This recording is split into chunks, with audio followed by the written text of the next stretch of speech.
So imagine you're like buying a puzzle for your grandkid, right? Yeah. You want something to, boost their brain power, maybe a little electronic game or something. So you find this brightly colored box and it proudly declares it will, quote, develop IQ. Oh, perfect. Sounds exactly like what you'd want. Right, so you buy it completely satisfied. The only problem, you just bought them a literal dog toy. Oh, no. Okay, let's unpack this. Welcome to a brand new deep dive of Retrieving Thoughts Deep Dive. It's always such a brilliant exercise diving into this material, honestly. Absolutely it is. And, for those of you just joining our particular obsession, Hmm. the Retrieving Thoughts blog is, well, it's our absolute favorite insightful read. Oh, without a doubt. It's this incredibly rich examination of process, workflow, and productivity, Hmm. but all viewed through the highly specific lens of game development.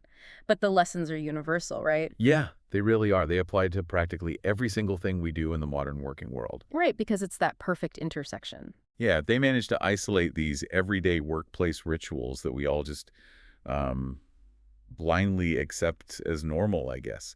And they put them under a microscope to show us all the structural cracks. Exactly. And the mission for today's deep dive is taking that magnifying glass to one of the most sacred, supposedly untouchable rituals in the corporate world. Oh, the classic brainstorming session. Yes, the brainstorm. We are going to unpack why traditional brainstorming sessions are secretly terrifying for a massive percentage of your team, and why they're fundamentally broken in today's remote and hybrid realities. And, crucially, how to fix them using a method that sounds completely hilariously backwards. Yeah, the fix is so good. But what's fascinating is where this entire revelation started. Because the catalyst for Murad's entire thesis didn't come from some sterile corporate study. Or, a Harvard Business Review piece or where. Right, not even close. And this brings us right back to that absurd scenario we opened with, because the inspiration for this deep breakdown of corporate methodology came from a literal dog toy. A brainstorm dog puzzle toy, to be exact. Yeah. Yes. Murad was just browsing around online and stumbled across this box, and the marketing copy on this thing is, it's a masterpiece of unhinged ambition. The sheer confidence of this product is something to behold. It attempts to be everything to every dog. I have to share the exact bullet points from the box because they are just too perfect. It's this bright packaging featuring a bulldog playing with a puzzle wheel, right? Yeah. And it claims it is a, quote, pets game console. Which is amazing. It promises to keep pets' mood stable. It literally says it will develop pets' IQ and promote pets' brain power. Wow. And to top it all off, it proudly boasts 3 difficulty levels in one toy. The psychological weight they're placing on a plastic wheel with hidden kibble is it's truly staggering. Right, it's so funny. But here is the punchline, the detail that makes this a perfectly internet phenomenon. Oh, the reviews. Yes. Murad noticed this hilarious observation in the reviews. Elderly people were actually buying this dog puzzle toy for their human grandkids. Which, if you think about the cognitive leaps happening there, it makes a bizarre kind of sense. Wait, really? How? You see the word brainstorm, you see develop IQ, game console, and you just think, perfect for little Timmy. Oh, right. I guess if you're just skimming the box. Exactly. But this absurd mix-up, this image of a dog toy, meant to suddenly stimulate massive canine brain power, it's actually the perfect conceptual bridge for the article. Okay, lay that out for me. How so? Well, think about that toy's absurd promise. Develop IQ. That is exactly what we expect human brainstorming sessions to do. Oh, wow. Yeah, right. We throw a group of people into a conference room, lock the door, and expect a magical, instantaneous spike in collective brain power. Like flipping a switch. Exactly. We expect a sudden storm of genius just because we scheduled it on the calendar for Tuesday at 2 p.m. Right. But as Murad started analyzing that classic, traditional approach, the whole, all right, everyone, throw out your best ideas dynamic, the realization was stark. That it doesn't work? Yeah.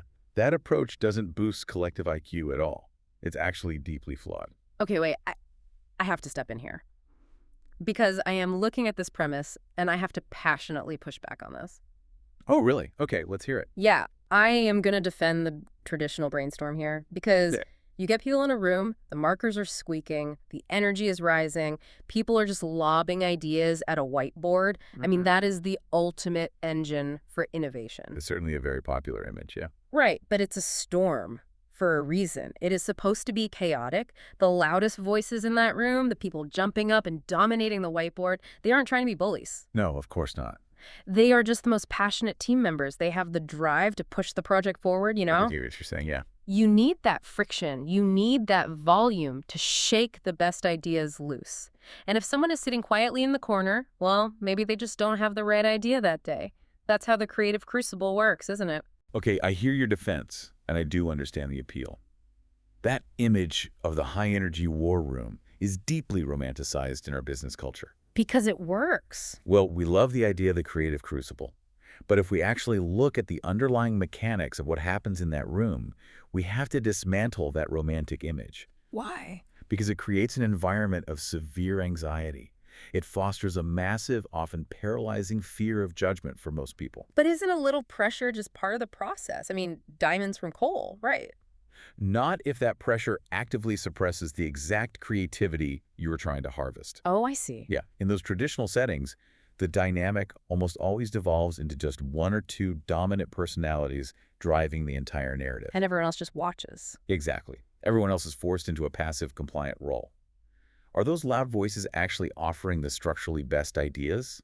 Or are they simply the individuals most comfortable with public risk-taking? Oh, wow.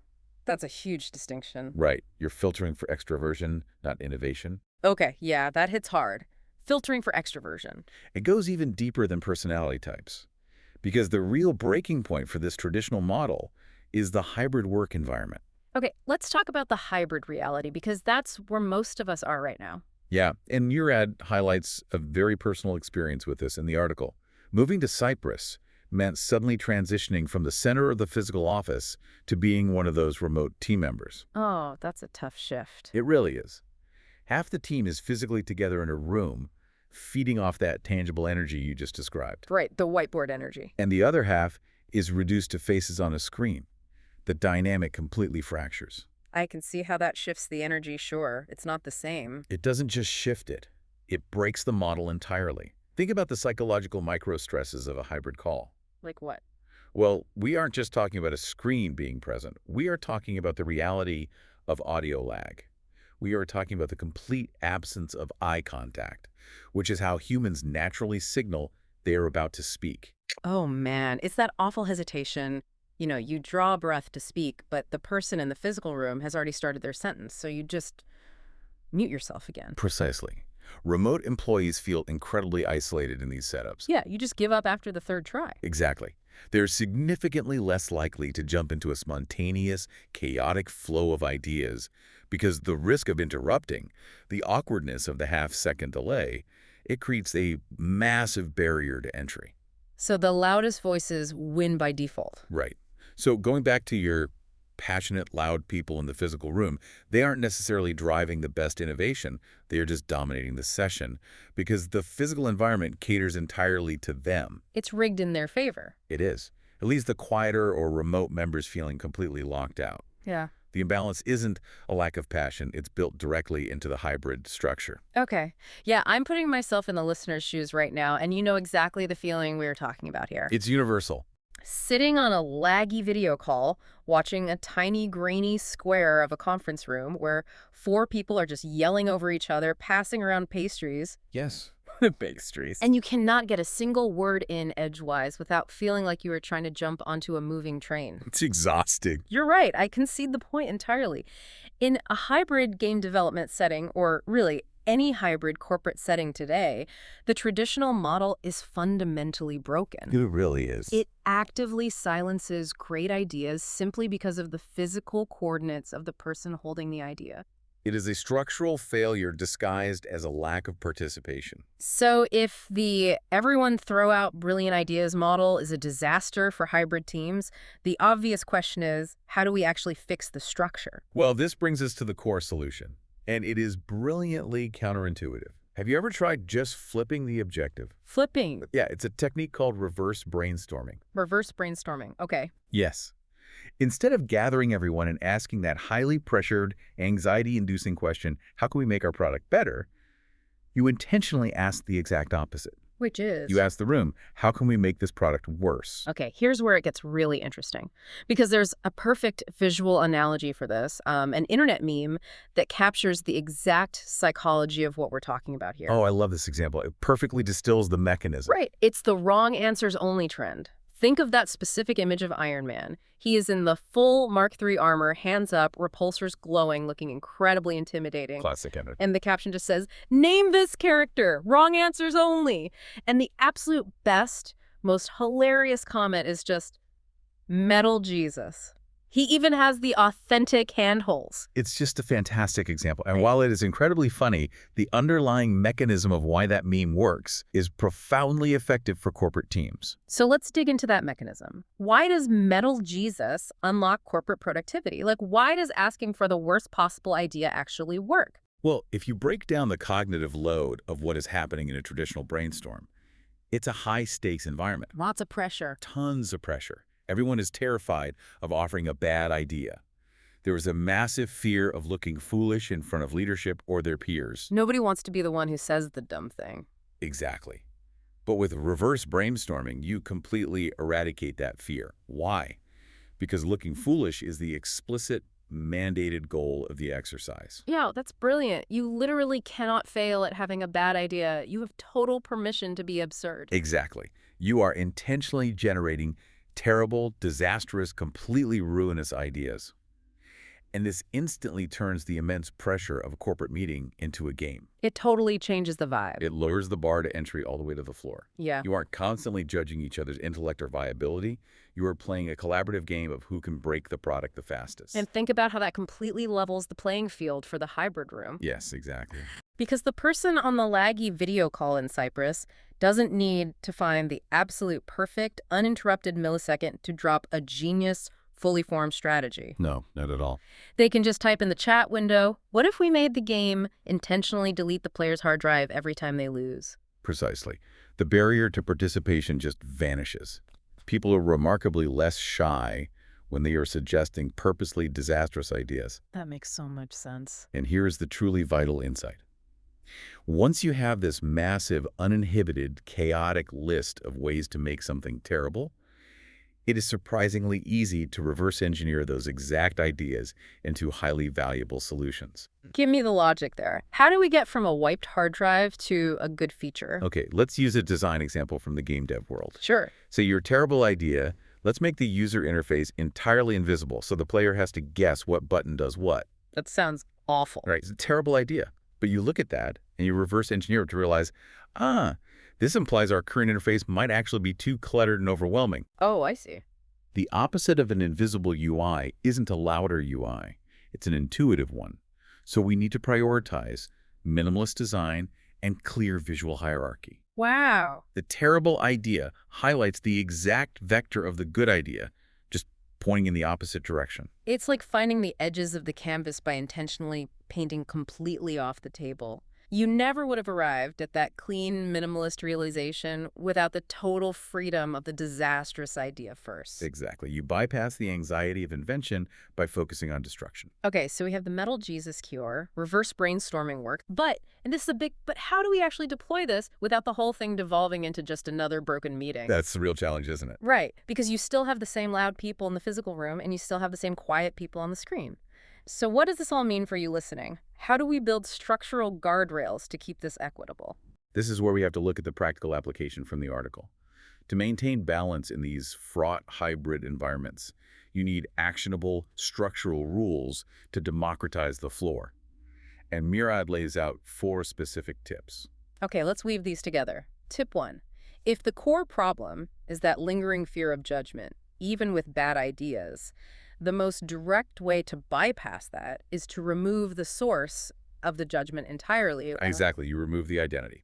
Tip 1 is that anonymity is incredibly powerful here. So using tools like Jira, Monday, or even just a simple, easily accessible Google form. Yeah, keep simple. You let everyone submit their ideas anonymously before the meeting even starts or during a dedicated 5-minute silent period in the meeting itself.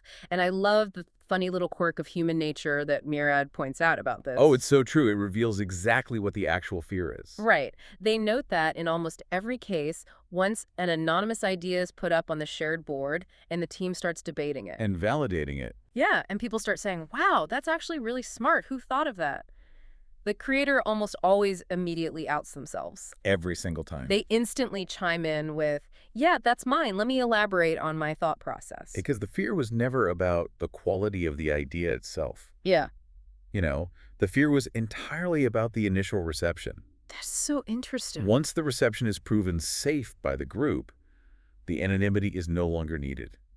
The anonymous form basically acts as a set of training wheels for psychological safety. That is a brilliant way to phrase it. Okay. Okay, tip 2.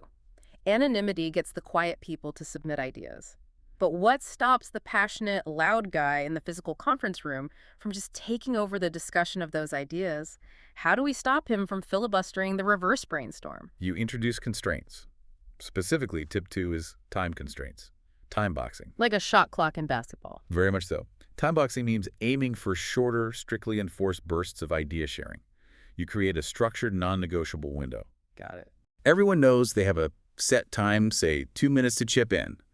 And everyone knows that when the timer goes off, the floor moves to the next person. It forces conciseness from the loud members who love to hear themselves talk, and it guarantees a dedicated, uninterrupted opening for the remote members who are usually drowned out. Right. It enforces equity through the totally neutral power of the clock. It completely removes the need to fight for space. But we also have to consider the emotional tone of the meeting, which brings us to tip 3. You don't necessarily want to run an entire 2-hour strategy session entirely in reverse. Right, that might get a bit exhausting. Just 2 hours of bad ideas. Yeah. So how do we balance the absurdity with the actual work? You use it to break the ice. You utilize the reverse brainstorming technique as the opening act. Oh, like warm-up laps for your brain. Exactly. You start the meeting and say, okay, first 10 minutes, give me the absolute worst, most catastrophic ways to handle this project launch. It creates that immediate sense of fun. It breaks the ice. Everyone gets a laugh. And most importantly, the remote workers get their voices into the room without any pressure. It's a palate cleanser for the team dynamic. Once the tension is gone and everyone has spoken at least once, the psychological barrier is lowered, and you can smoothly pivot to tackling the real, constructive solutions. Okay, so that's tip 3. But even with all these tools, anonymity, the shot clock, the icebreaker, someone still has to steer the ship. And in a hybrid setting, the current always pulls toward the physical room. Which brings us to the final tip, and really the most critical mechanism for success, especially for whoever's running the meeting. Proactive facilitation. You cannot be passive. You can't just throw a topic out to the void and hope the room figures out how to share fairly. No, they won't. Because we know they won't. Yeah. The gravity of the room defaults to the loudest local voices. Exactly. As a facilitator, you have to act as an anti-gravity device. I like that. Proactive facilitation means you actively rewire the power dynamics in real time. If you have remote workers on the screen, you do not wait for them to find a gap in the audio line to interrupt. You ask them for their take directly. Call on them. Yeah. You say, Sarah, you've got a great perspective on user interface.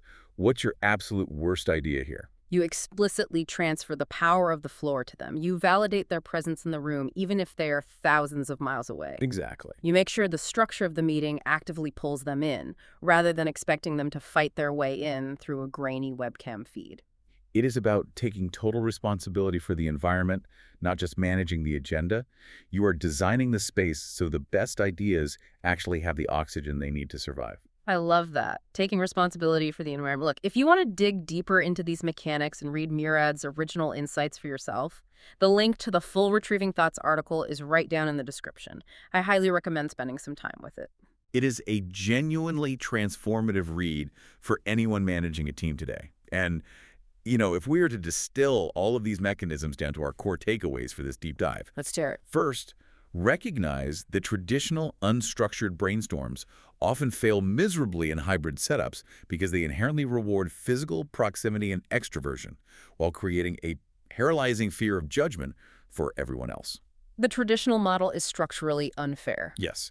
Second, reverse brainstorming, intentionally asking how to ruin a product, completely democratizes the floor. It's a great trick. It removes the fear of looking foolish by making terrible ideas the explicit goal.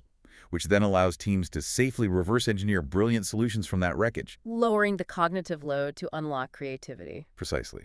And finally, managing these complex hybrid environments requires proactive structural guardrails. The 4 tips. Right. You must use anonymity to build initial psychological safety, enforce time boxing to control the dominant voices, and facilitate actively to ensure remote workers are explicitly pulled into the center of the conversation. It's about building a better system, not just hoping for better behavior. Thank you so much for joining us on this deep dive today. We always appreciate you pulling up a chair and exploring these concepts with us. It's been great. As we sign off, we want to leave you with a final thought to chew on. Next time you're staring down a massive, intimidating problem in your own work, stop trying to be brilliant. Ask yourself, what is the absolute worst, most disastrous, career-ending way to solve this? You might just find your best solution hiding right there in the wreckage. Take care.